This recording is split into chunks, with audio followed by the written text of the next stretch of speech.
Então, boa noite a todos. Estamos aqui para mais uma aula da nossa maravilhosa Liga de Farmacologia, do curso de Medicina da Universidade de Santo Amaro. Uma nova diretoria assumiu, está trabalhando. A Letícia é a presidente da Liga, mas tem muita gente boa na diretoria e sem vocês, certamente, a Liga não teria o sucesso que está tendo e o esforço de vocês e a dedicação de vocês são sempre dignos de nota e por isso eu faço questão de agradecê-los aqui pelo empenho, pela dedicação, pelo trabalho, tá? Muito obrigado a todos vocês. Então, o assunto de hoje, manejo farmacoterapêutico, manejo farmacológico do sistema nervoso simpático, né? Sem dúvida nenhuma, o sistema nervoso simpático é um dos principais alvos quando a gente discute alvos farmacológicos, né? Até porque o sistema nervoso simpático, ele participa de inúmeras, né, respostas, portanto, ele tem uma relevância fisiológica e patológica e, portanto, farmacológica indiscutível. E a ideia de hoje é que a gente possa discuti-lo com um pouco mais de profundidade para que, ao final da aula, haja uma maior compreensão, né, por parte de nós todos sobre o funcionamento desse sistema e como ele pode ser modificado através da utilização de fármacos. Então, está aqui o símbolo da nossa, né, maravilhosa Liga de Farmacologia. Tá? Muito bonito, aqui por sinal. Oi? Bonito, né? Muito Também bonito, por sinal. gosto. Eu gostei da logo, de verdade. Não, fantástico. Não, os pessoal que trabalha nessa liga aqui, a nossa liga ela tem uma curta idade, 3 anos, mas ela já, né, tem boas e grandiosas conquistas. Como é a primeira vez para alguns dos alunos que ingressaram na diretoria da liga, eu vou me apresentar rapidamente. Né? Eu sou o professor Sandro, eu sou farmacêutico bioquímico, bacharelado, eu tenho licenciatura em Química, tenho especializações em docência de ensino superior e farmacologia clínica, tenho mestrado, doutorado e pós-doutorado em farmacologia pela Escola Paulista, tenho pós-doutorado em neurologia e neurocirurgia, pós-doutorado em cardiologia, atualmente eu faço o 4º pós-doutorado no departamento de cirurgia, atualmente eu sou pesquisador colaborador do Laboratório de Farmacologia Autonômica e Cardiovascular, né, da Escola Paulista de Medicina, Unifesp. Também sou pesquisador da disciplina de Neurociência, onde eu trabalho com o Fulvio Scorza e a Carla Scorza, né? Fulvio foi meu supervisor de pós-doc. Atualmente sou professor das residências multiprofissionais da Unifesp, sou preceptor da residência multiprofissional de cardiologia da Unifesp, sou professor das disciplinas de bioquímica bases terapêuticas no curso de medicina da Universidade de Santo Amaro e também sou professor, orientador de mestrado, doutorado e supervisor de pós-doutorado no programa de cardiologia da Escola Paulista. Então, vamos lá. Para a gente falar do sistema nervoso simpático, a gente precisa lembrar algumas coisas. Nós temos o sistema nervoso pode ser dividido em sistema nervoso central, sistema nervoso periférico. O central, por sua vez... Oi? Só desculpa te interromper, ainda não está no modo de apresentação. Peraí. Então, deixa eu ver aqui. A gente está conseguindo ver tudo, só não está na apresentação. E aí? Tá agora? Isso, tá ótimo. Então tá bom. Obrigado pelo aviso. Tá sim. Então, a gente tem o sistema nervoso central, que é dividido em encéfalo, medula espinhal. O encéfalo, por sua vez, é dividido em cérebro, cerebelo e tronco encefálico. O tronco encefálico é dividido em mesencéfalo, ponte e bulbo, né? E aí a gente tem o sistema nervoso periférico, que trata-se do sistema nervoso neurovegetativo, também chamado de autônomo. Eu, particularmente, não gosto muito de chamá-lo de autônomo, porque autônomo ele não é, mas tudo bem. Neurovegetativo. Esse sistema neurovegetativo ele pode ser dividido em entérico, né? Que, para mim, é o se alguma parte do sistema nervoso tivesse que ser chamado de autônomo, seria o entérico.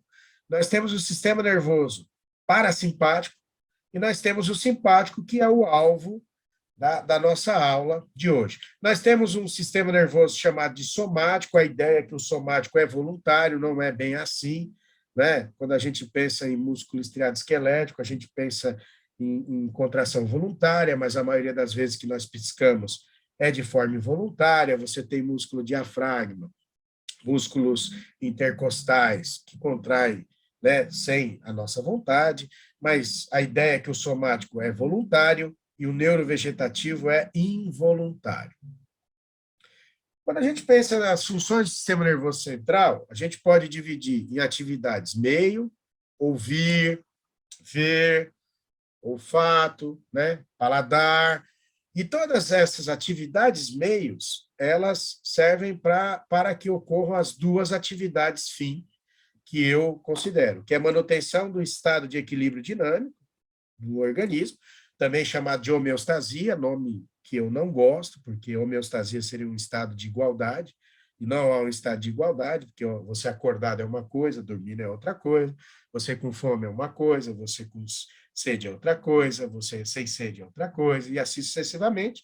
E, além disso, o sistema nervoso também tem uma outra atividade fim, que é gerar comportamento. Então, ouvir é importante? É, porque se você ouve o chocalho de uma cascavel, você sabe que tem que correr, né? É bom correr enquanto dá tempo. Se você vê uma cascavel, isso te ajuda a se afastar. Então, para mim, são as duas atividades fim do sistema nervoso. Quando a gente fala no sistema periférico, que é onde está inserido o sistema nervoso simpático, a gente pensa em conectar o sistema nervoso central às diferentes partes do corpo. Ele é constituído basicamente por nervos e por gânglios, né? Tem os neurônios, são constituídos por neurônios aferentes e, claro, o sistema nervoso periférico, eu estou falando, né? Ele é constituído por neurônios aferentes que levam informações para o sistema nervoso, e aí tem os neurônios motores ou eferentes, que aí sim a gente está falando do sistema nervoso simpático, do parasimpático, né? E aí a gente tem os mistos. Lembrando que o sistema nervoso periférico é basicamente constituído por gânglios, que são estruturas formadas por corpos celulares e neurônios localizados fora do sistema nervoso central, tem os nervos, né? Tem as terminações nervosas, e aí tem a parte do sistema nervoso neurovegetativo e entérico, ok? Muito bem. Então, está aqui a medula espinhal, a gente tem aqui o encéfalo, né? A gente tem, então, os neurônios sensitivos ou aferentes, são neurônios que levam informações da periferia para o sistema nervoso central. O sistema nervoso central recebe essas informações, processa essas informações e decide qual resposta enviar. E aí o envio é feito por neurônios motores, ou também chamados de eferentes. E aí a gente tem neurônios voluntários ou somáticos, e a gente tem aqui os que participam do autônomo ou do neurovegetativo, que a ideia é de que sejam involuntários. E dentro desse autônomo nós temos o simpático, que é o alvo da aula de hoje, e nós temos o parasimpático, que será abordado numa próxima aula. Tá? O somático está mais relacionado à musculatura estriada esquelética, o simpático está relacionado, o simpático e o parasimpático aí estão relacionados a muitos órgãos que a gente vai discutir a partir de agora. Então, está aqui uma anatomia simples do sistema nervoso simpático e parasimpático, né? O simpático, os neurônios pré-ganglionares saem da região torácica e da região lombar, tá? E aí eles se comunicam com neurônios que estão fora do sistema nervoso central e, portanto, formam os gânglios, e por isso o sistema nervoso simpático também é chamado de sistema nervoso tóraco-lombar, justamente pelas regiões anatômicas das quais saem os neurônios pré-ganglionares. Enquanto o parasimpático, os neurônios pré-ganglionares, eles saem da região do crânio e saem da região do sacro. Portanto, o sistema nervoso parasimpático também é chamado de sistema nervoso crânio-sacral, e isso se deve aos locais de origem dos neurônios pré-ganglionares, ok? Outra coisa importante é o seguinte, são os neurotransmissores liberados, né, por estes neurônios. Então, a gente tem o seguinte, o neurônio pré-ganglionar do simpático, que sai da região do tórax e do sacro, ele sempre libera acetilcolina, assim como também do parasimpático. Então, não importa se o neurônio pré-ganglionar é do sistema nervoso simpático ou do parasimpático, ele sempre vai liberar o mesmo, eles sempre vão liberar o mesmo neurotransmissor, que é acetilcolina. É acetilcolina. Sempre, né? Sempre acetilcolina. Então, o neurônio pré-ganglionar, tanto do simpático quanto do parasimpático, libera acetilcolina. E aí nós temos, então, o neurônio que forma o gânglio, né? E nesse neurônio que forma o gânglio, nós temos um receptor que é o receptor nicotínico. Nicotínico. Então, nós sempre vamos ter um receptor nicotínico. E a acetilcolina liberada pelo neurônio ganglionar vai, né, atuar como um agonista do receptor nicotínico, que é um receptor ionotrópico, e por isso, após ser ativado, o receptor nicotínico vai formar um canal através do qual ocorre a entrada de sódio, né, e de cálcio, e aí a gente tem a despolarização da membrana do neurônio ganglionar, e, portanto, esse neurônio ganglionar, tendo a sua membrana despolarizada, vai sofrer um potencial de ação, e esse potencial de ação, então, vai resultar na liberação de um outro neurotransmissor por parte desse neurônio, que eu chamo de neurônio ganglionar. Professor, mas os livros chamam de pós-ganglionar. Para mim está errado, não pode ser, porque se ele forma o gânglio, ele não pode ser um neurônio pós-ganglionar, porque é ele que forma o gânglio. Logo, ele é um neurônio ganglionar. Se você quiser, e eu concordo, é chamar de fibra pós-ganglionar. Aí tudo bem. Então, fibra pós-ganglionar ou neurônio ganglionar. Então, o receptor nicotínico está lá no neurônio ganglionar, ele é ativado, despolariza a membrana do neurônio ganglionar, e aí a gente tem diferenças entre o simpático e o parasimpático. Quando o neurônio ganglionar é do parasimpático, ele também libera acetilcolina. Né? Ele também libera acetilcolina. Portanto, no parasimpático, só há liberação de acetilcolina. Diferenças é que a acetilcolina liberado pelo neurônio pré-ganglionar ativa receptores nicotínicos, enquanto que a acetilcolina liberada pelo neurônio ganglionar, ou pela fibra pós-ganglionar, ativa receptores muscarínicos, e esses receptores são classificados de 1 a 5, que a gente discute num outro momento, quando o alvo da aula, né, for o sistema parasimpático. Agora, voltando para o simpático, a gente tem uma diferença, né? Também o pré-ganglionar libera acetilcolina, também ativa o receptor nicotínico, gera um potencial de ação, só que agora o neurônio ganglionar libera noradrenalina. Então, esse neurônio ganglionar, ao liberar noradrenalina, vai ativar receptores que estão em órgãos-alvo. Órgãos-alvo. E quais são os receptores que estão nos órgãos-alvo?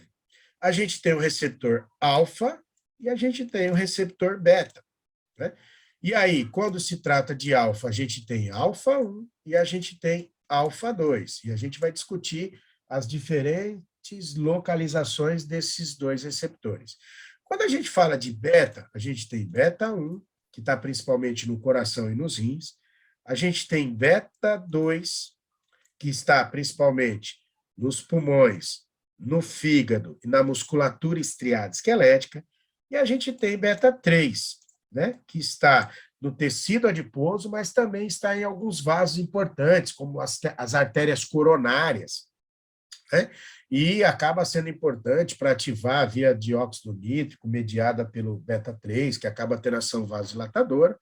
Então, Isso é de fundamental importância. Uma outra coisa que é importante a gente destacar é a seguinte, né? As glândulas suprarrenais são vistas como parte do sistema nervoso simpático, né? Como parte do sistema nervoso simpático. Portanto, quando o neurônio pré-ganglionar ele vai lá e libera acetilcolina, quem vai agir como neurônios ganglionares são células presentes na medula das glândulas suprarrenais, chamadas de células cromafins. Células cromafins. Isso é muito importante, por quê? Porque nesse contexto, a gente tem aqui a adição de mais uma substância que constitui, né, uma das substâncias relacionadas ao sistema nervoso simpático, que é a adrenalina. Lembrando, né, o neurônio simpático, ele libera só noradrenalina, mas as células cromafins, elas liberam tanto a adrenalina quanto noradrenalina. Adrenalina quanto noradrenalina. A diferença está nas quantidades, né? Por volta de 80% da composição, meu Deus, que 80% é de adrenalina. E somente 20% é de noradrenalina. Ou, se você preferir, 2/3 de adrenalina, 1/3 de noradrenalina. Isso é importante, né? Isso deve ser considerado.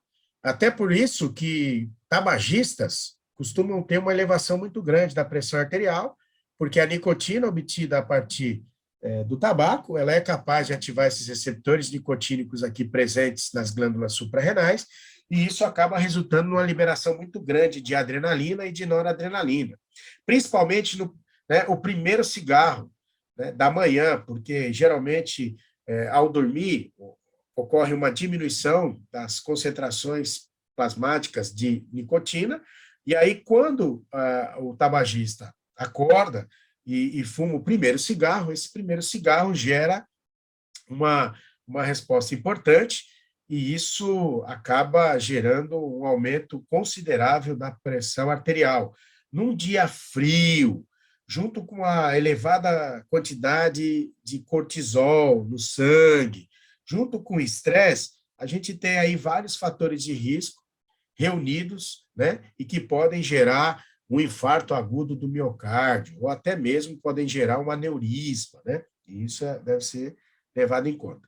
Aqui é só para mostrar uma exceção, né? Uma exceção que faz parte do simpático, que é o seguinte, é quando a gente fala sobre as glândulas sudoríparas, né? As glândulas sudoríparas, porque temos um neurônio pré-ganglionar que libera acetilcolina, ativa o receptor nicotínico, só que o neurônio ganglionar também libera acetilcolina. E ao liberar acetilcolina, ele acaba ativando M3, e ao ativar M3, acaba aumentando a produção de suor, né? Aumentando a sudorese. É uma exceção, mas vale a pena ser destacado. Tá certo? Vamos lá. Aqui estão as células cromafins, né? As células cromafins. Então, embrionariamente, evolutivamente, as células cromafins têm uma origem homóloga à de neurônios, e por isso, para muitos, é considerado como se fosse um neurônio. Então, está lá presente na medula das glândulas suprarrenais, tá? É capaz de produzir adrenalina a partir de noradrenalina, isso é importante, porque o neurônio não é, tá? A gente já vai ver a sequência de produção de catecolaminas, mas é bom guardar que essas células cromafins produzem grandes quantidades de adrenalina e também de noradrenalina. Por quê? Porque existe uma condição patológica chamada de feocromocitoma, né? Aliás, eu não sei como é que tira isso daqui, eu não sei, essa parte de cima do cabeçalho, como é que eu tiro isso aqui, que não está saindo? Alguém sabe me dizer? Como é que eu faço? Tem que clicar nos 3 pontinhos, se não me engano. 3 pontinhos e... E vai ter hide alguma coisa, hide... tá. Será que é... Coisa flutuante. Pronto, deixa eu ver. Pronto, obrigado, Letícia. Obrigado. Imagina. Estava me incomodando. Então, Voltando aqui, as células cromafins, né? Elas produzem grandes quantidades de adrenalina e noradrenalina. Por que que isso é importante para nós? Porque é uma condição chamada de feocromocitoma. E o feocromocitoma é uma doença na qual há um tumor nessas células cromafins, e esse tumor faz com que as células cromafins aumentem muito, tanto a produção de noradrenalina e de adrenalina, quanto a liberação. E isso gera uma série de problemas que a gente já vai discutir aqui no próximo slide. Então, está aqui o que eu havia dito antes, que as células cromafins são neurônios simpáticos modificados, que secretam os neurotransmissores, e é importante isso, porque se você partir de que as células cromafins são neurônios simpáticos modificados, então a gente fala em neurotransmissor, mas se a gente partir que a glândula suprarrenal é uma glândula e, portanto, tudo que ela produz são hormônios, aí a gente já analisaria a adrenalina e noradrenalina como hormônios. Mas nesse contexto, né, de neurônios simpáticos modificados, a gente tem uma liberação aqui de 2/3 de adrenalina, como eu havia dito, e 1/3 de noradrenalina. E isso pode estar relacionado ao feocromocitoma, como eu disse, tá? E aí a gente tem alguns sinais clássicos aqui, né? Sintomas clássicos de feocromocitoma. Um aumento substancial da pressão arterial, né? A gente tem uma cefaleia muito grande, uma sudorese muito grande, tá? E tem outros, ansiedade, pânico, palpitação, dor abdominal, visão turva, tem sinais, sintomas relacionados à hiperglicemia, porque há um aumento considerável de lipólise, né? Então, a adrenalina é capaz de ativar a enzima lipase hormônio sensível lá no adipócito, e isso gera a quebra de triacilglicerol e ácidos graxos livres e glicerol.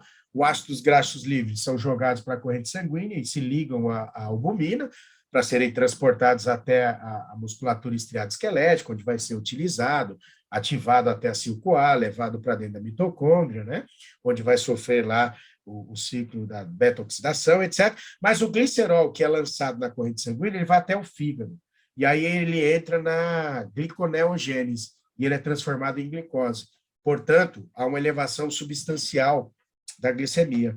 Também taquicardia, né? Uma vez que o simpático gera aumento de frequência cardíaca, também gera aumento da força de contração, e isso vai levar a uma falência cardíaca, porque vai levar a uma hipertensão severa.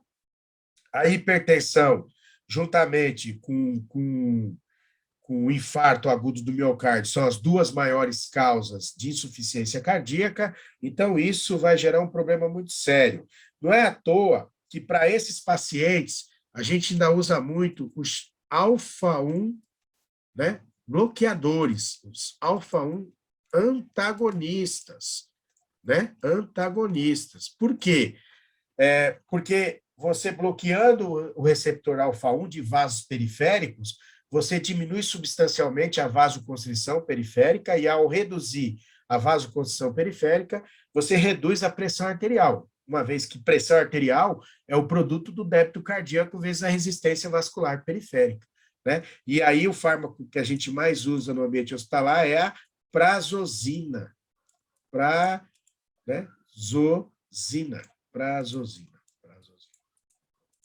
Tá, prazosina. Ok? Muito bem. Está aqui a biossíntese de catecolaminas, que ocorre em neurônios e em células cromafins. Lembrando que neurônios vem até aqui, e essa reação aqui ela é exclusiva de células cromafins. Então, tudo começa, né, quando a fenilalanina, né, que é um aminoácido essencial, é transformado em tirosina, ou então quando a tirosina entra no neurônio, essa tirosina ela é hidroxilada pela tirosina hidroxilada e vira L-dopa. Dopa é dihidroxifenilalanina. A L-dopa, que é aquela mesma usada para o tratamento do Parkinson, é transformada em dopamina pela dopa-descarboxilase, né? Dopa-descarboxilase, vira dopamina. A dopamina, tanto a dopamina, quanto a noradrenalina, quanto a adrenalina são as chamadas catecolaminas, né? Catecolaminas. O que são catecolaminas? É simples, né? Elas têm sempre um grupo catecol. Professor, o que é o grupo catecol? É isso aqui, ó. é quando você tem um benzeno ou ciclohexatrieno, e ligado a esse ciclohexatrieno ou benzeno, eu tenho duas hidroxilas, e uma na posição orto em relação à outra. Isso aqui é um catecol. Se fosse só uma hidroxila, era um fenol. Quando eu tenho duas, é um catecol. E amina, por quê? Porque tem um grupo catecol e tem um grupo amina, que é quando eu tenho, né, o nitrogênio ligado a um, dois ou três carbonos, né, sp3, etc, etc. Muito bem, então você tem a dopa virando dopamina. A dopamina, ela sofre uma hidroxilação, tá, no carbono beta, como a gente pode observar, eu tenho aqui a dopamina, aqui tem uma hidroxilação no carbono beta, esse é o alfa, né? Esse é o beta, aí vira noradrenalina. E por que noradrenalina? Porque é adrenalina sem um radical, né? Por quê? Porque olha a diferença da noradrenalina para a adrenalina. Eu coloco um radical metila no grupamento amina. Ou seja, eu transformo a amina primária numa amina secundária. E essa amina secundária tem um radical. Por ela ter o radical, eu tiro o NOR, que significa no radical, e aí vira a adrenalina, e isso ocorre em células cromafins. Muito bem.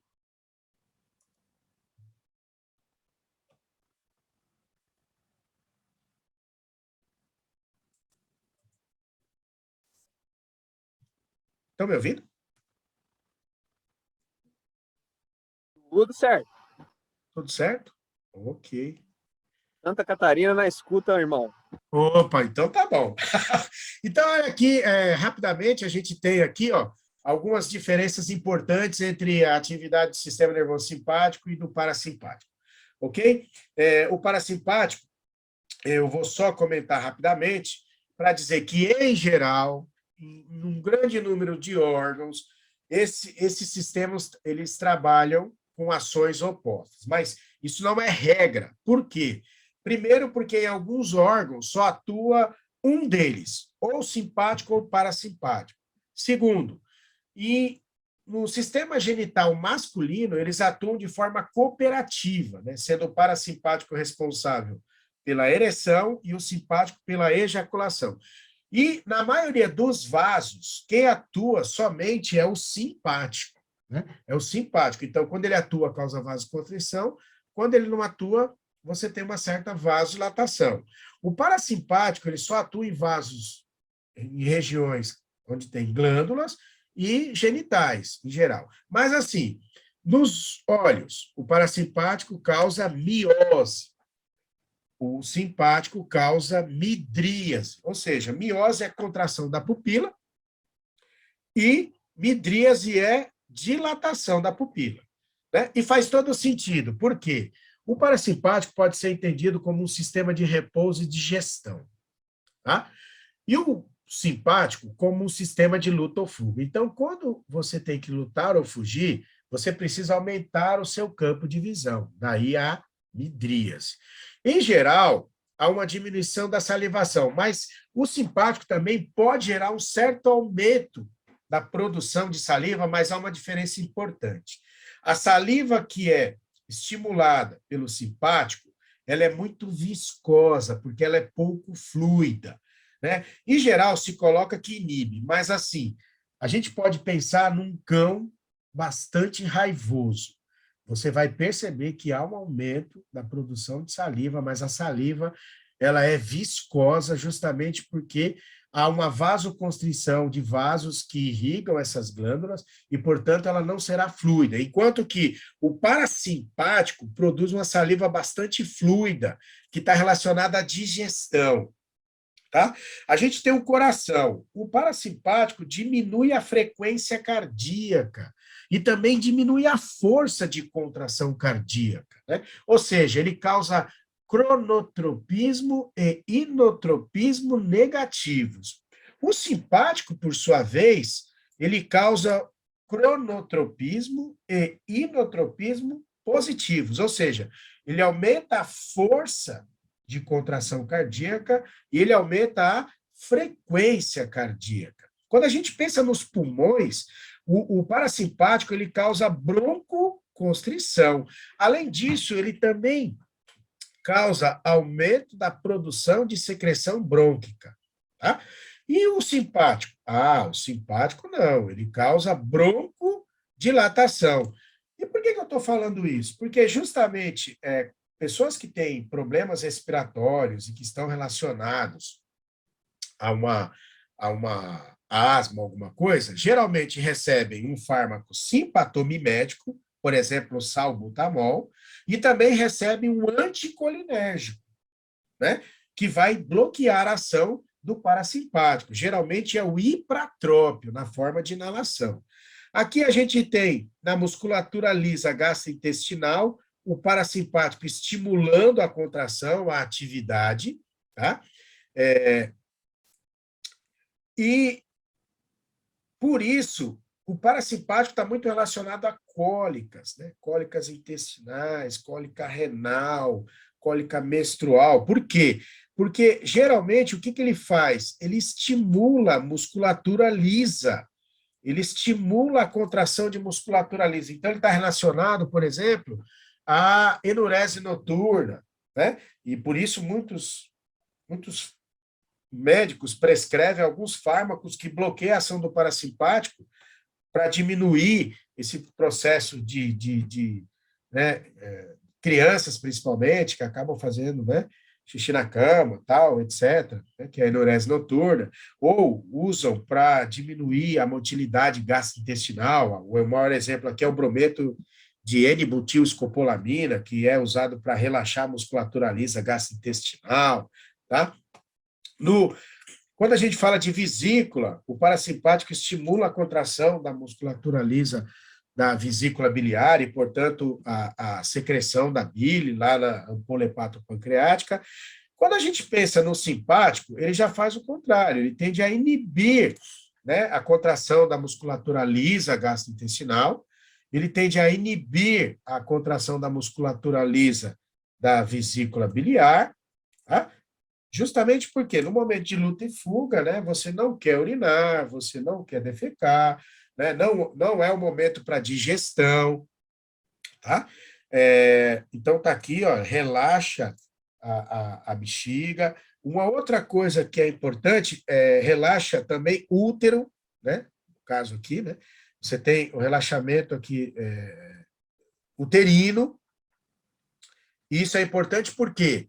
Porque você pode pegar um fármaco que é simpatomimético, por exemplo, a terbutalina, e você pode usá-la como um tocolítico. O que é um tocolítico? São fármacos que relaxam a musculatura lisa do útero e, por isso, tendem a diminuir o risco de partos prematuros. Tá? Então, os fármacos simpatomiméticos, são aqueles que imitam o simpático, eles podem ser usados, inclusive, para reduzir o risco de parto prematuro, tá certo? Então, está aqui, ó, o sistema nervoso parasimpático, como eu disse, é conhecido como sistema de repouso e digestão, geralmente é o que predomina após uma refeição, né? Isso no domingo fica bem claro, quando você almoça, vai para o sofá, muito sono, quer dormir. Já o simpático é conhecido como sistema de luta ou fuga, né?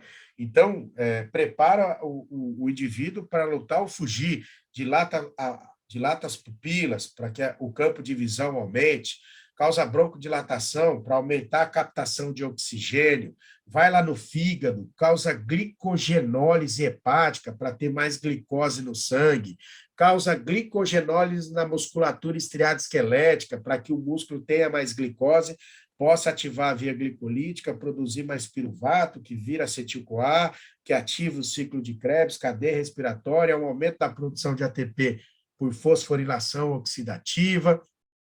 O coração aumenta, né, tem um aumento da frequência, justamente para bombear mais sangue, para que o sangue chegue em maior quantidade aos músculos, né, à musculatura estriada esquelética, ao sistema nervoso, para que pense melhor. Então, esses dois sistemas, em geral, eles estão trabalhando em boa parte dos órgãos de forma conjunta e geralmente antagônica, nem sempre, mas geralmente. Então, aqui, ó, há um exemplo aqui de quando só um sistema atua. Por exemplo, o simpático.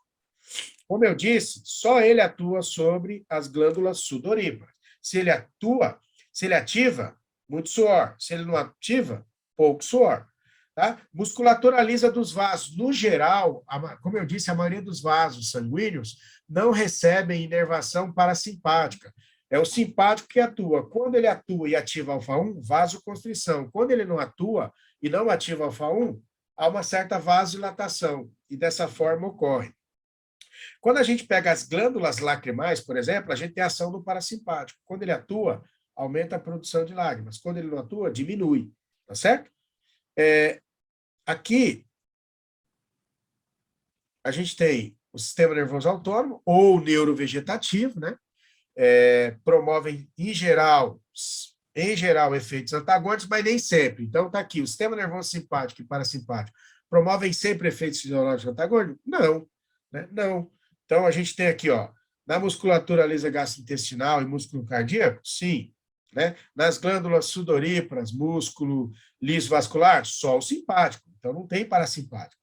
Né? Então, não dá para falar em ações antagônicas aqui. Né? Quando a gente pensa no músculo ciliar do olho, musculatura lisa dos brônquios, a gente tem o sistema nervoso parasimpático causando contração e, no caso dos brônquios, a gente tem o simpático causando relaxamento. Né? E tem nas glândulas salivares. Aí a gente tem a ativação tanto do simpático quanto do parasimpático. Tá? E aí, depende, né? Mas vai ter uma mudança. Uma saliva mais viscosa, outra saliva mais fluida. O simpático é a saliva mais viscosa, o parasimpático mais fluida. Aqui a gente tem a ação cooperativa, que é na genitália masculina, por exemplo, porque o parasimpático está relacionado à ereção, né? Enquanto o simpático está relacionado à ejaculação. Então, há uma cooperação, isso mostra que nem sempre esses sistemas atuam de forma antagônica. Aqui é um sistema muito importante, que está relacionado ao simpático, e a gente discute, até porque ele é fundamental para a compreensão sobre fármacos antihipertensivos. Né? Hoje, se você não tem o conhecimento do sistema renina-angiotensina, você tem dificuldade de entender as principais farmacoterapias utilizadas no tratamento da hipertensão arterial. Então, esse sistema está relacionado, em geral, a uma queda da pressão arterial. Essa queda da pressão arterial ela é captada pelo sistema nervoso central, e o sistema nervoso central, por sua vez, acaba ativando, né, o sistema nervoso simpático. E esse, por sua vez, faz o quê? Né? Vai ativar beta-1 presente nas células do aparelho justaglomerular lá dos rins. E toda vez que o simpático ativa beta-1 presente nas células do aparelho justaglomerular, ele faz o quê? Ele aumenta a ativação de beta-1 pelo sistema nervoso simpático, aumenta a produção e a liberação de renina. A renina é uma enzima que converte angiotensinogênio, que é um peptídeo produzido pelo fígado, em angiotensina 1. A angiotensina 1 tem seus efeitos, mas para o nosso contexto, a gente diz que a angiotensina 1 agora é transformada em angiotensina 2 pela ECA, que está em grande quantidade nos pulmões, etc. E aí a ECA transforma a angiotensina 1 em angiotensina 2. E a angiotensina 2 ela tem vários efeitos. Primeiro, ela causa vasoconstrição. E como que ela causa vasoconstrição? Ela causa vasoconstrição ativando receptores AT1. Isso é importante, porque é sobre AT1 que atuam losartana, valsartana, olmesartana, candesartana. Tá? Do mesmo jeito que é importante lembrar que é sobre a ECA que atuam muitos fármacos, os chamados inibidores da ECA, captopril, enalapril, lisinopril, ramipril, tadalapril, tá? Que são as principais classes de antihipertensivos, os inibidores da ECA e os antagonistas de AT1, que são os BRAs, né? Os BRAs. Então, a angiotensina 2 causa vasoconstrição e, portanto, aumenta a pressão arterial. Por quê? Porque a pressão arterial é o produto do débito cardíaco, né, pela resistência vascular periférica. Se aumento a resistência vascular periférica através da vasoconstrição periférica, eu aumento a pressão arterial. Além disso, a angiotensina 2 atua sobre as suprarrenais e aumenta a secreção de aldosterona. E ela também faz isso ativando receptores AT1 nas suprarrenais. E a aldosterona, ela aumenta a reabsorção de sódio e de água nos rins. E, portanto, a aldosterona causa o quê? O aumento da volemia. Aumento da volemia. Professor, o que é volemia? Volume de sangue, volemia. E o aumento da volemia aumenta o retorno venoso. Aumenta o retorno venoso. O aumento do retorno venoso aumenta a pré-carga. Pré-carga, que é a pressão com a qual o sangue chega ao coração. E o aumento da pré-carga aumenta a pressão arterial. Além disso, pela aldosterona aumentar a reabsorção de sódio, isso causa um aumento da osmolaridade sanguínea. E esse aumento da osmolaridade sanguínea faz com que a angiotensina também acabe fazendo com que ocorra uma alteração na liberação de ADH, que é, na verdade, o quê? Há um aumento, né, da liberação de ADH, que é o hormônio antidiurético, ou também chamado de arginina vasopressina. E isso faz com que ocorra o quê? O hormônio antidiurético, ele produz antidiurese. Diurese é produção e eliminação de urina. Como ele é antidiurético, ele diminui a produção de urina porque ele aumenta a reabsorção de água. E isso faz com que ocorra o quê? Faz com que ocorra o aumento da volemia, que aumenta o retorno venoso, aumenta a pré-carga, aumenta a pressão arterial. E assim, dessa forma, esse sistema, ele acaba aumentando a pressão arterial. E isso é de fundamental importância. Por quê? Porque além dos inibidores da ECA, né, lançaram um inibidor de renina, mas não deu certo. O nome é alisquireno. Mas, infelizmente, não se mostrou eficaz, não resultou no que se esperava no controle da pressão, então a alisquireno não é usado.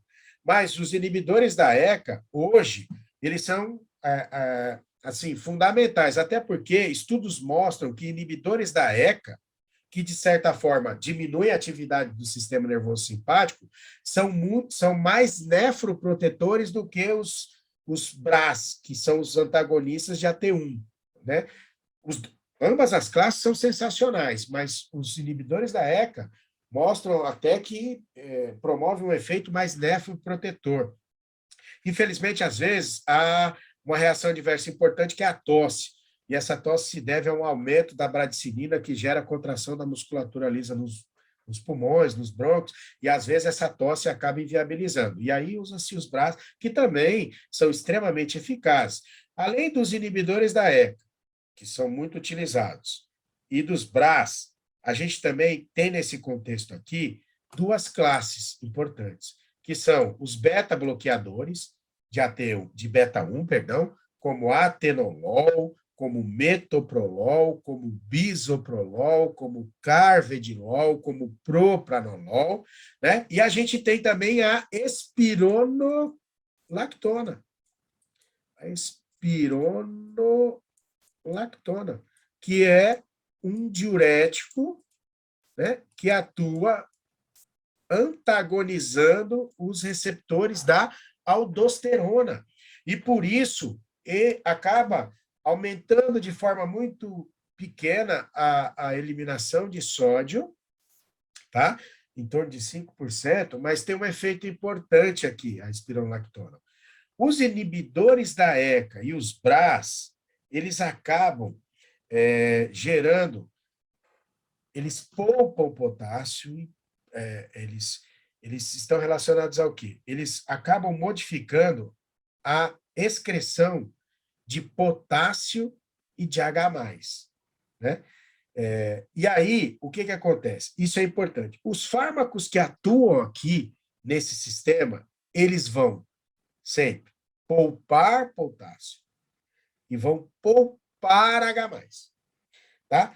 Por isso que, geralmente, quando o paciente toma um inibidor da ECA ou um BRA, ele toma um diurético tiazídico, porque como esses fármacos, então, inibidores da ECA, os BRAs, espironolactona, poupam potássio e poupam H+. Por isso, os médicos sempre associam a um inibidor da ECA ou ao BRA, eles associam um tiazídico, porque aí o tiazídico aumenta a excreção de potássio e aumenta a excreção de H+.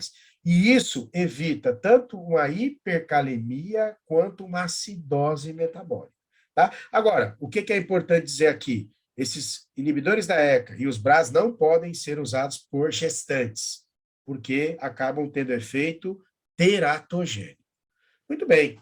Aqui, ó, a gente tem um neurônio, né, que é simpático, pega a tirosina, transforma em dopa, depois dopa em dopamina, aí a gente tem a dopamina sendo transformada em noradrenalina, mas, professor, e a adrenalina? Lembra que neurônio no sistema nervoso, tá?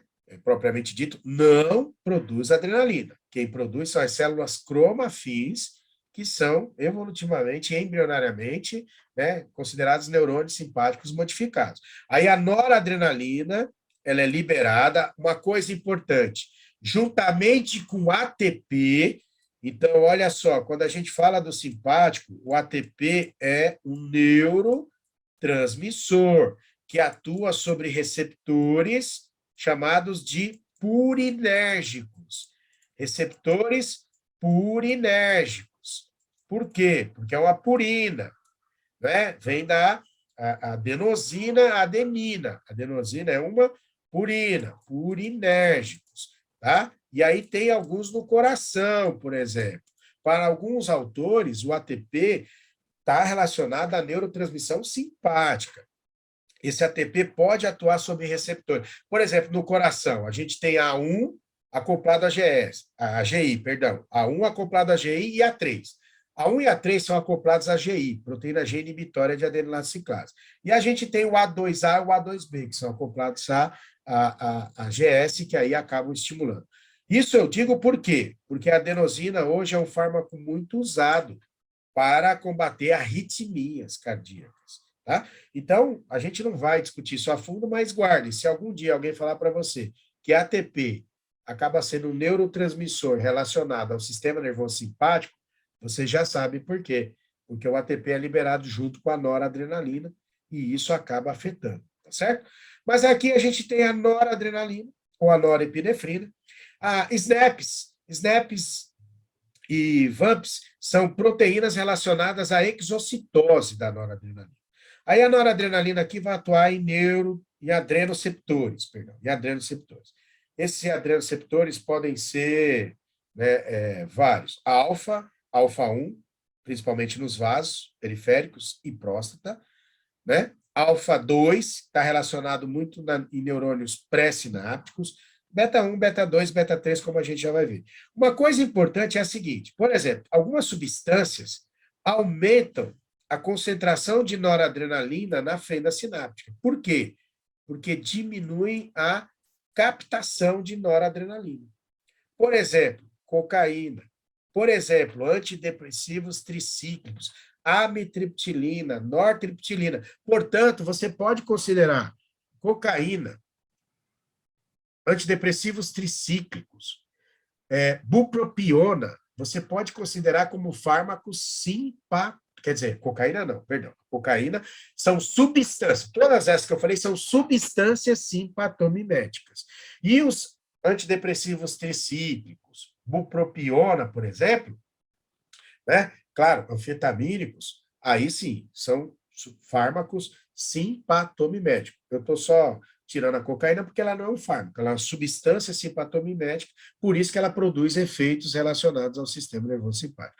Aqui é só para mostrar que a gente pode alterar a produção de noradrenalina, por exemplo, com alfa-metirosina, né? Que é uma substância que vai acabar diminuindo a produção de dopa, porque inibe a tirosina hidroxilase. Reserpina. A reserpina dificulta o armazenamento de noradrenalina, por exemplo. tá? Já foi usada no passado, hoje não é mais. A guanetidina, porque acaba inibindo a exocitose. E uma coisa que é importante é que é o seguinte, tanto a adrenalina quanto a noradrenalina são degradadas por enzima chamada de CONT. Quem é a CONT? É a catecol-O-metiltransferase. Ela transfere uma metila para uma das hidroxilas do grupo catecol. Tá? E aí, o que acontece? Acontece o seguinte, a partir da adrenalina se produz a metanefrina, a partir da noradrenalina se produz a normetanefrina, tá? E aí também há a produção do ácido de hidroximandélico, que também pode ser degradado pela CONT, produzindo vanilil mandélico ácido, né? Ácido vanilil mandélico. E o ácido, né, vanilil mandélico pode ainda ser degradado até 3-metoxi-4-hidroxifenilglicol. Tá certo? Então, por que eu estou falando isso? Simples. Porque tanto a MAL, que degrada noradrenalina e epinefrina, quanto a CONT, podem ser inibidas. Então, aqui ó, é a MAL. O que é MAL? Monoamino oxidase. Então, a MAL pode degradar adrenalina e noradrenalina até o ácido de hidroximandélico. A CONT pode transformar tanto o ácido de hidroximandélico quanto a adrenalina, quanto noradrenalina, e pode metabolizar.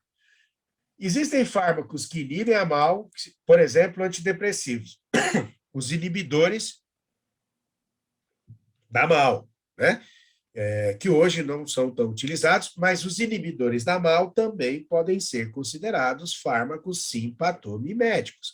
E existem fármacos que inibem a CONT e podem aumentar as concentrações de noradrenalina e de adrenalina, e, portanto, podem ser considerados simpatomiméticos, ok? Dá uma olhada aqui, ó, a distribuição dos adrenoceptores, alfa-1, principalmente nos vasos da musculatura lisa periférica, não vasos de grande calibre, musculares, não. Porque em vasos de grande calibre, a gente tem mais beta-2, tá? Alfa-1, quando é ativado nos vasos, causa vasoconstrição. Alfa-1 também está na pupila, e é um músculo dilatador da pupila. Ele também é um músculo, está relacionado à piloereção, está na próstata, no coração em pequenas quantidades, né? E na próstata está muito relacionado à hiperplasia prostática benigna, tá? A gente vai ver o seguinte, meu Deus, né? Hiperplasia prostática benigna. A gente vai ver que os fármacos que bloqueiam o alfa-1 podem ser usados para diminuir pressão arterial, mas também podem ser usados para combater a hiperplasia prostática. Aqui, alfa-2, geralmente está em neurônios pós-sinápticos, mas pré-sinápticos, está relacionado à diminuição da liberação de noradrenalina, promove feedback negativo, tá presente em alguns nervos terminais, tanto adrenérgicos quanto colinérgicos, alguns vasos sanguíneos, tá? Está relacionado à contração, mas em uma quantidade muito menor do que a alfa-1. Está presente também em células adiposas, onde ele inibe lipólise. Uma coisa importante, está presente em plaqueta, e nas plaquetas promove a agregação. Então, isso é importante. Ao bloquear alfa-2, pode-se ter um efeito antiagregante. Isso não é explorado na clínica, mas... Tá? Beta-1, principalmente coração e células do aparelho justoglomerular, onde a gente já viu, aumenta a frequência, a força de contração cardíaca e ativa o sistema renina-angiotensina. Beta-2, pulmões, pulmões, fígado e musculatura lisa, tá? E na musculatura lisa uterina. Então, nos brônquios, nos pulmões, causa broncodilatação. No útero, relaxamento. Tá? E na musculatura lisa vascular de grandes vasos, relaxamento. Lembra que eu falei que ele pode ser usado pode ser explorado para efeito tocolítico, para diminuir a contração da musculatura lisa uterina e aí retardar um parto que poderia ocorrer de forma prematura. Na musculatura estriado-esquelética, ele está relacionado à contração. tá? A contração, glicogenólise também. No fígado humano, glicogenólise. Beta 3 promove lipólise, e tem o D1 e D2, que está relacionado à dopamina, mas também responde bem à noradrenalina, né, que está relacionado à dilatação de vasos sanguíneos renais, tá? E a modulação da liberação de neurotransmissor. Inclusive, o D2 modula a liberação também de noradrenalina. Tá? Aqui é só para mostrar como é que atua no músculo liso, tá vendo? A gente tem aqui a noradrenalina, está ativando aqui um receptor acoplado a GQ. Toda vez que esse receptor é ativado e ativa GQ, ativa a enzima fosfolipase C, que transforma PIP2 da membrana em IP3 e DAG. IP3 é o trifosfato de inositol, ativa os receptores de IP3 na membrana do retículo sarcoplasmático, há um aumento da concentração de cálcio citoplasmático, o cálcio se liga com a modulina, ativa a quinase de cadeia leve da miosina, isso gera o quê? Né? Isso leva por exemplo, uma contração, se for de musculatura lisa, vascular periférica, tá? Aqui, ó. E aí, quando isso aqui é desfeito, tem um relaxamento, certo? Aqui é para mostrar o que acontece quando você tira o agonista, né? Não há a produção de IP3 a partir de PIP2, aí não, o cálcio ele é recaptado pela cerca aqui, ó, para o retículo, e ele também é retirado da célula por proteínas transportadoras, e isso leva a um relaxamento aqui dessa musculatura lisa vascular periférica, por exemplo. Tá? Aqui é para mostrar que o ATP também pode ser considerado um neurotransmissor simpático, ele atua em receptores metabotrópicos, que são receptores acoplados à proteína G, tá? Mas também pode atuar em receptores ionotrópicos, que são aqueles que, depois de ativado, formam canais para o deslocamento de íons, aqui, ó, como a gente pode ver, tá? Aqui nós temos a célula cardíaca ou muscular, né? A gente tem, por exemplo, a epinefrina se ligando aqui ao beta-1, no caso, e aí ativando aqui GS, a GS ativa a adenilatociclase, a adenilatociclase aumenta a produção de MP cíclico, a MP cíclico ativa PKA, e isso faz com que ocorra o quê? Um aumento da entrada de cálcio extracelular e também uma saída aumentada de cálcio do retículo para o citoplasma.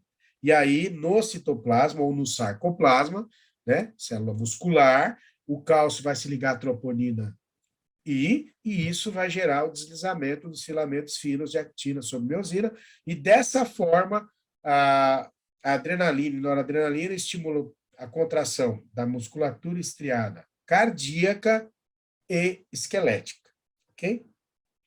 Aqui é só para mostrar, o beta-2, ó, está relacionado a GS, aumento de AMP cíclico, ativação de PKAs. Quem são as PKAs? São proteínas quinases dependentes de AMP cíclico, e isso está relacionado a uma série de efeitos, por exemplo, nos pulmões, broncodilatação, por exemplo, no fígado, glicogenólise.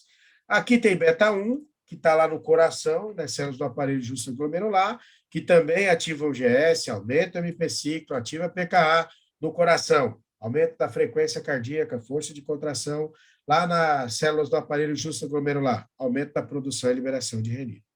Aqui é no fígado, para mostrar que tem a glicogenólise, nós já falamos, tem relação com o aumento da produção de MP cíclico. E aí chegamos aos fármacos, e agora é rápido, porque já fica subentendido as ações.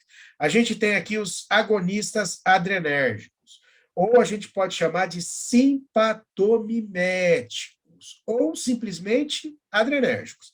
A gente tem os de ação direta, a gente tem os de ação indireta, e a gente tem os de ação mista. Então, vamos lá.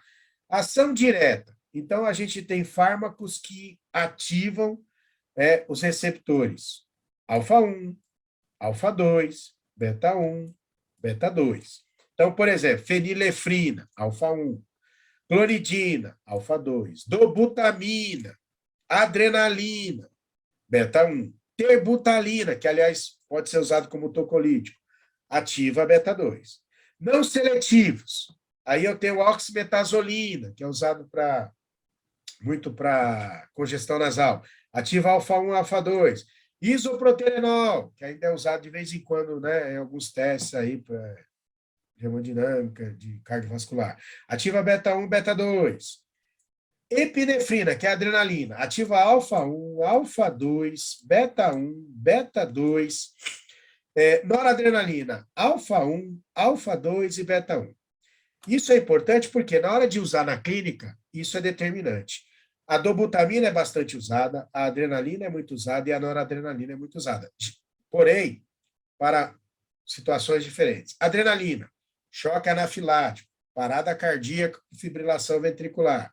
Noradrenalina, síndrome vasoplégica, que é uma condição onde o paciente está sendo submetido à cirurgia cardíaca, começa a ter uma queda abrupta da pressão arterial. Então, nesse caso, noradrenalina. Para pacientes com insuficiência cardíaca congestiva, dobutamina, por exemplo. Quando a gente fala de fármacos de ação indireta, a gente tem anfetaminas. Por quê? Porque aumenta a liberação de noradrenalina. E ao aumentar a liberação de noradrenalina, acaba aumentando a atividade. A tiramina é muito importante, é uma substância produzida e encontrada em alimentos fermentados. E, geralmente, esses alimentos fermentados não devem ser associados a fármacos como, por exemplo, inibidores da MAO, né? Aos inibidores da MAO. Por quê? Porque pacientes que fazem uso de MAO não devem ingerir alimentos fermentados, tipo vinho, queijo, cerveja, porque isso aumenta muito a concentração de tiramina no sangue, e essa tiramina vai aumentar a liberação de noradrenalina e o paciente vai ter sérios problemas. Cocaína, porque a cocaína inibe a recaptação de noradrenalina. Seleginina, porque inibe a MAO, e lembra que a MAO degrada a adrenalina e degrada a noradrenalina, né? E isso vai gerar um problema muito grande. Por quê? Porque esses aumentos absurdos de noradrenalina e adrenalina vão aumentar muito a resposta, né, simpática, né? A entacapona, que inibe a CONT, que é a catecol-metiltransferase, que degrada também adrenalina e noradrenalina. Então, essas duas substâncias podem ser consideradas também simpatomiméticas. E nós temos a efedrina, né, que tem uma ação mista, que a gente usa muito no hospital e no centro cirúrgico. Por quê? Porque ela aumenta a liberação, mas ela também ativa receptores alfa-1, alfa-2, beta-1 e beta-2. Então, ao aumentar a liberação de nó, ela tem um efeito indireto. Quando que é indireto? Ou quando você aumenta a liberação ou quando você diminui a captação. Isso é um efeito simpatomimético indireto. Por que indireto? Porque não há uma ativação direta dos receptores. Mas ela também tem uma ação direta, né? Então, o que quer dizer ação direta? É uma ação de ativação direta sobre os receptores. E indireta, aqui, né? É uma ação indireta. Ou eu aumento a liberação, ou eu diminuo a captação, porque se eu aumentar a liberação, aumenta a quantidade de neurotransmissor da fenda. Se eu diminuir a captação, também aumento, ou eu diminuo a degradação. Então, todas estas são ações indiretas. Então, vamos dar uma olhada aqui, né? Está aqui, receptores alfa-1, tá? Olha aqui, ó, fenilefrina, adrenalina. O que eles, ao ativar alfa-1, fazem? Por exemplo, aumentam a contração da musculatura lisa vascular periférica, e isso causa vasoconstrição, aumento da pressão arterial. Eu tenho fármacos que ativam receptores beta, adrenalina, salbutamol, terbutalina, formoterol, clibuterol. Esse daqui, por exemplo, se for beta-2, o que eles vão causar? Né? Eles vão causar broncodilatação. Então, eles causam o quê? Relaxamento da musculatura gastrointestinal e brônquica. E aí, melhora, né, o quadro respiratório do paciente. Se for beta-1, aumenta a força de contração e frequência. Mas esses fármacos aqui, em geral, né, adrenalina, usado, por exemplo, no choque anafilático, esses aqui, ó, são, né, usados para diminuir dificuldade respiratória, justamente por causarem broncodilatação atuando em beta-2. Claro, né? Também, quando é beta-3, eles ativando beta-3 vão aumentar a produção de óxido nítrico, isso vai causar vasodilatação, então, nesse contexto, vai reduzir uma pressão arterial. Dá uma olhada aqui, ó, a gente tem as diferentes gerações, ó, na verdade, esse slide aqui não era para estar aqui, porque aqui, ó, não são simpatomiméticos, na verdade. Esses fármacos são simpatolíticos, né? Aqui era para falar da geração de fármacos que bloqueiam o beta, tá? Então, são fármacos simpatolíticos. Ficou aqui na ordem errada. Então, esses fármacos, ao invés de ativar como os do slide anterior, eles bloqueiam. E qual é a vantagem de bloquear, né? É justamente diminuir aí alguns efeitos. Ah, professor, então explica. Tá bom, a gente tem fármacos que ativam, a gente viu no slide anterior, e a gente tem fármacos que bloqueiam. E a gente tem esses fármacos em 3 gerações, primeira, segunda e terceira. Tá?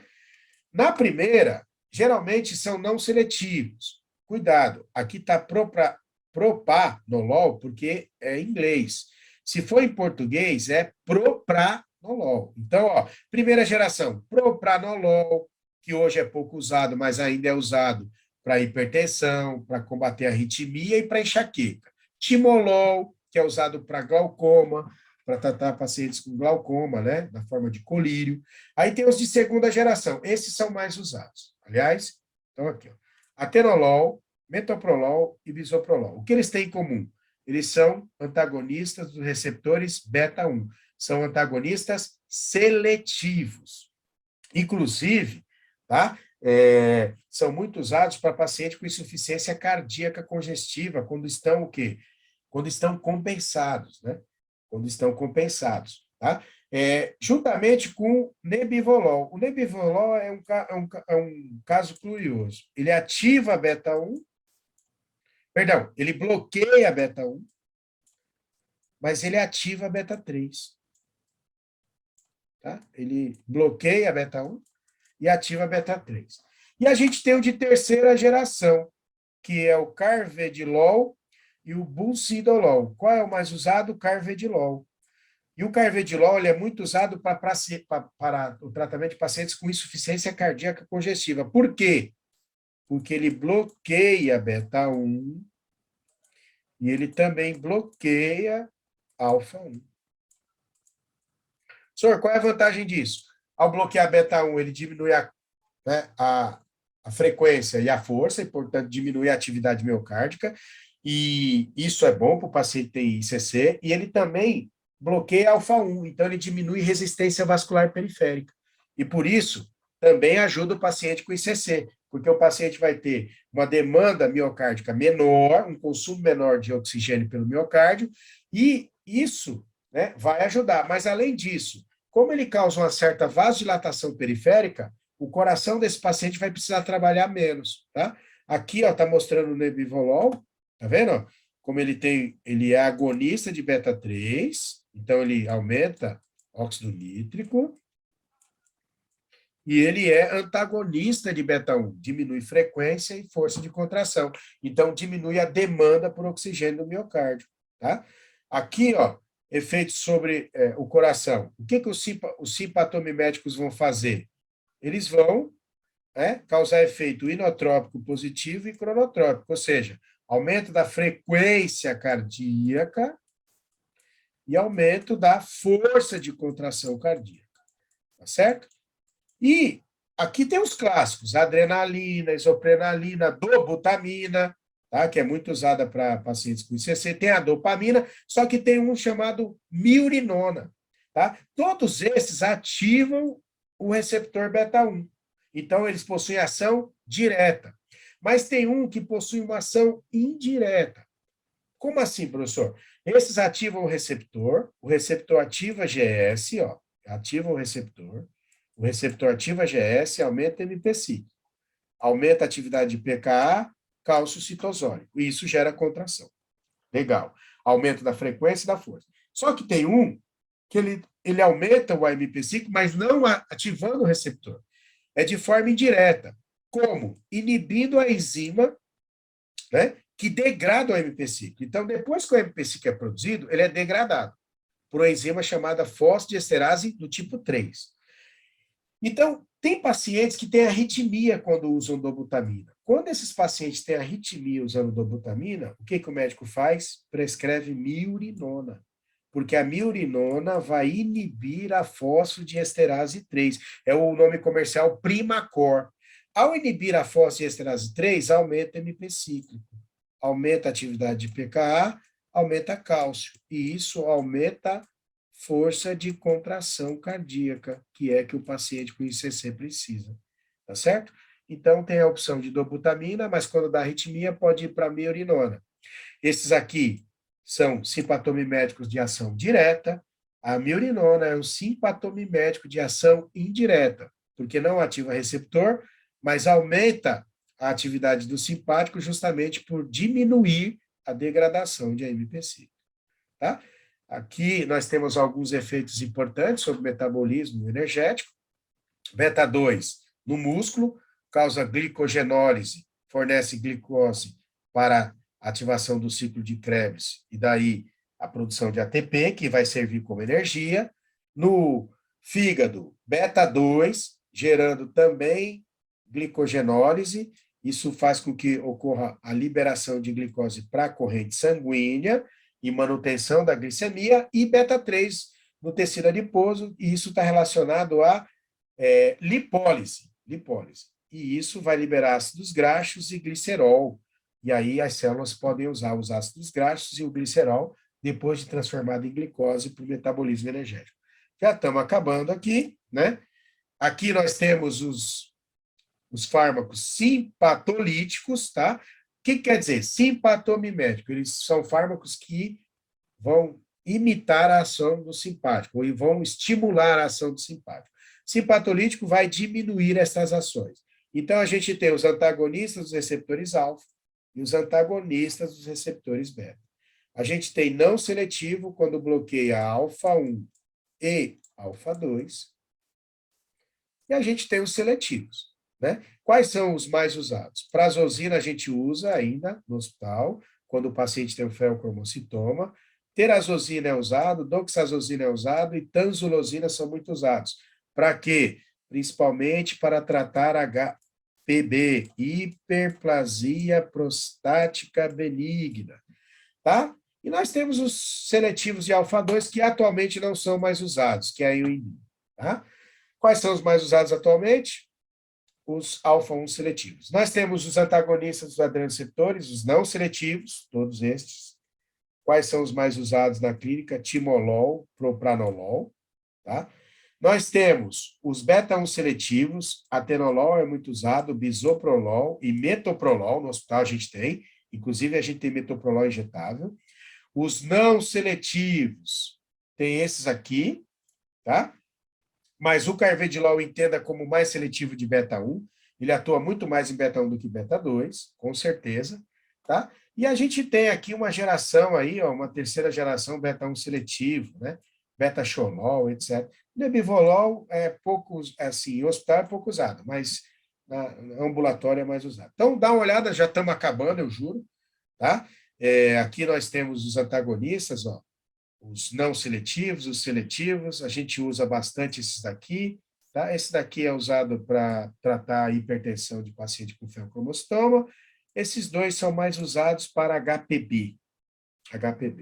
Esses aqui hoje a gente não usa tanto, né? Depois que os sildenafila, tadalafila surgiram, a gente não usa mais, porque era muito usado para disfunção erétil. A ioimbina a gente também não usa mais. Então, esses aqui são mais usados e são importantes, tá? Aqui, ó, a gente tem alguns usos clínicos, tá?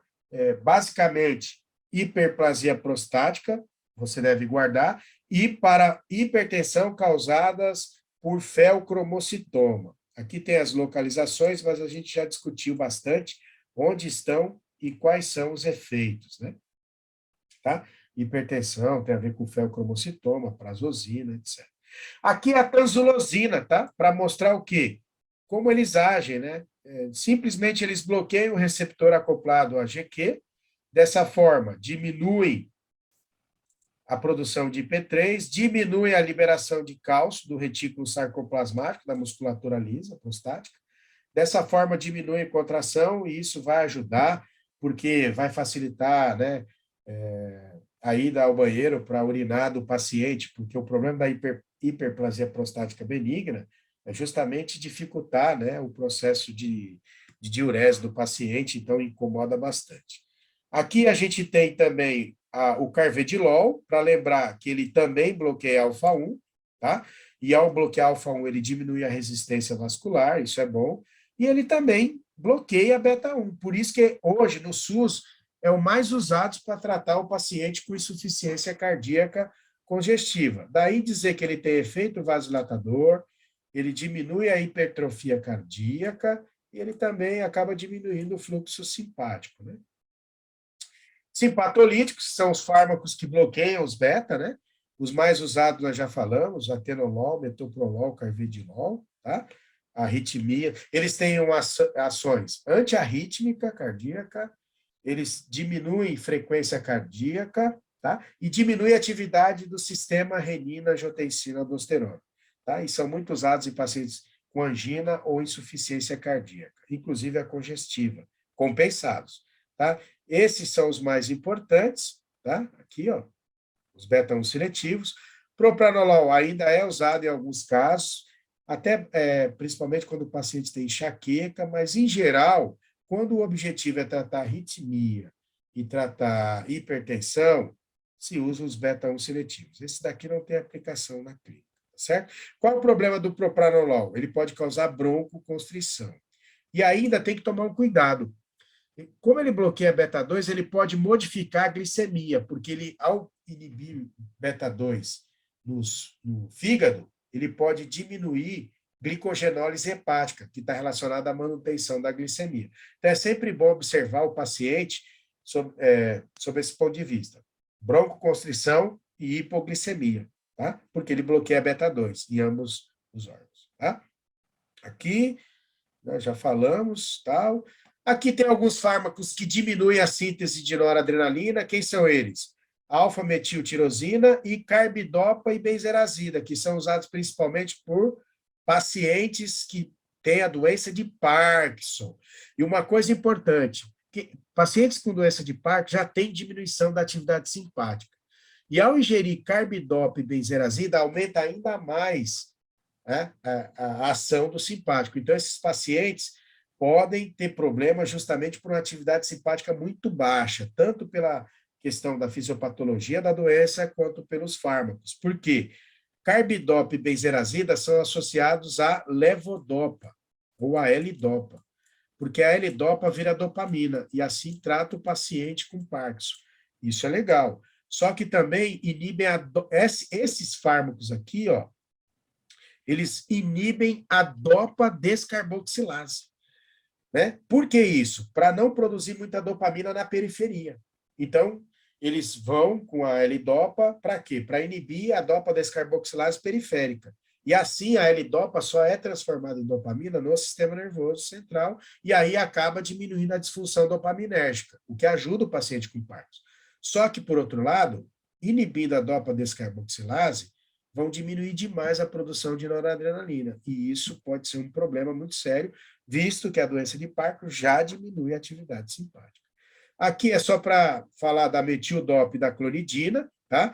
Metildopa é o fármaco de escolha para gestantes hipertensas, porque é o mais seguro e o mais indicado. Metildopa não é fármaco, é profármaco. Metildopa deve ser transformado em metilnoradrenalina. Metilnoradrenalina vai ativar alfa-2 pré-sinápticos e, dessa forma, vai diminuir a liberação de noradrenalina. Então, metildopa é transformado em metilnoradrenalina. Metilnoradrenalina, que é a substância ativa, ativa alfa-2 pré-sináptico, e isso diminui a liberação de noradrenalina. O que isso causa? Diminuição da atividade simpática. Por isso, é usado para controlar hipertensão, principalmente em gestantes. Esse é o principal uso. A gente tem a clonidina, tá? A clonidina, que é também um agonista direto de alfa-2, e por ser um agonista direto de alfa-2, diminui a liberação de noradrenalina. Diminuindo a liberação de noradrenalina, diminui a atividade do núcleo do trato solitário. E isso faz com que ocorra, por exemplo, queda da pressão.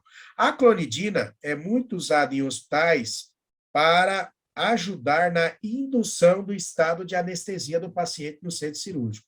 A gente tem clonidina injetável, inclusive, né, que é muito usado porque, ao diminuir a atividade no núcleo do trato solitário, favorece a indução do estado de anestesia. Isso é bom. Inclusive, né, tem vários artigos sobre isso.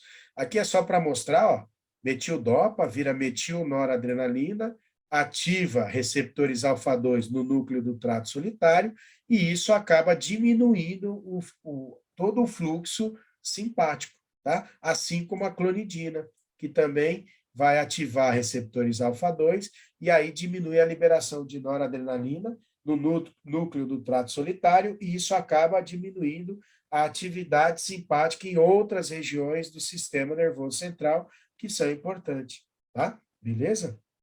Aqui, reforçando a ideia da clonidina, mas nós já falamos, né?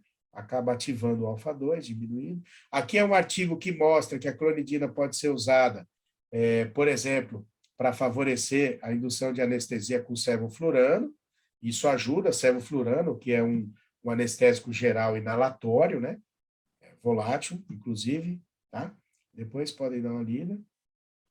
Aqui, só para dizer que a reserpina já foi usada, não é mais, mas era usada porque bloqueava o armazenamento da noradrenalina, e isso diminuiu o fluxo simpático. Aqui também, só para dizer que os inibidores da MAO acabam, né, aumentando a atividade do sistema nervoso simpático, uma vez que a MAO degrada a noradrenalina, então sempre tomar cuidado com isso, né, certo? Aqui, para falar de algumas substâncias que acabam inibindo, que acabam afetando a liberação da noradrenalina, ó, guanetidina, anfetamina, isso é importante, tá? Porque por isso que as anfetaminas diminuem o apetite, também elevam a pressão arterial. Tá? A reserpina hoje a gente só usa em pesquisa, em geral não tem mais um uso clínico. Metildopa e clonidina, sim. Aí a gente... Tá? Aqui os tricíclicos, como eu já falei, eles inibem a recaptação de noradrenalina e por isso aumentam a atividade do simpático, tá? E aí eles estão relacionados à visão turva, boca seca, constipação, dificuldade de micção, constipação intestinal, porque aumentam a atividade do simpático, né? Lembra, o que eles fazem? Inibem a proteína responsável pela captação de noradrenalina. Assim, aumenta a noradrenalina na fenda, aumenta a atividade simpática. A bupropiona, né, que também diminui a recaptação ou a captação de noradrenalina, tá? E por isso aumenta a concentração de noradrenalina na fenda sináptica. Isso também acaba tendo um efeito simpatomimético de ação indireta, e por isso deve ser levado em conta. Aqui são alguns artigos que eu e o nosso grupo, né, que nós publicamos sobre o tema, sobre o simpático, a gente estuda o simpático, então isso aqui foi publicado em 2017, né, no Journal of Thrombose and Circulation of Nexus, tá? O papel da via extracelular do cálcio é MP cíclico, lembrando que o que aumenta MP cíclico pode ser considerado um simpatomimético de ação indireta, tá? Aqui é um outro artigo publicado também, sobre alterações cardiovasculares causadas pela associação de anestésicos com vasoconstritores. E esses vasoconstritores são simpatomiméticos, né? Adrenalina, noradrenalina, fenilefrina. Aqui foi o papel do paradoxo do cálcio, da interação do cálcio e a MP cíclico, e na regulação simpática do tônus vascular, que a gente publicou em 2016.